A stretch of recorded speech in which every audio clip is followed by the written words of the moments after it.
എന്താണ് ആത്മാവ്? മനുഷ്യൻ ഉത്തരം തേടിക്കൊണ്ടിരിക്കുന്ന ഒരു വലിയ ചോദ്യമാണിത്.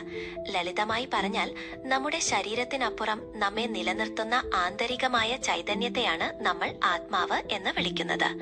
ശരീരം ഒരു വസ്ത്രം പോലെയാണെന്നും ആത്മാവ് അതിനുള്ളിലെ ഊർജമാണെന്നും പല ചിന്തകരും പറയുന്നു.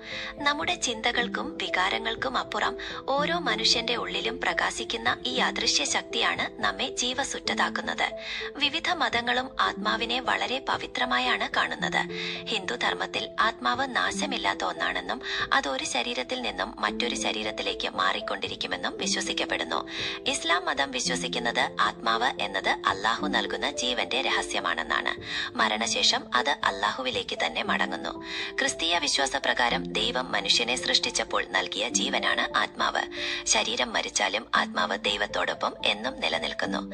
പേരുകളിലും രീതികളിലും മാറ്റമുണ്ടാകാമെങ്കിലും ശരീരം അവസാനിച്ചാലും നിലനിൽക്കുന്ന ഒന്നാണ് ആത്മാവ് എന്ന് എല്ലാവരും വിശ്വസിക്കുന്നു.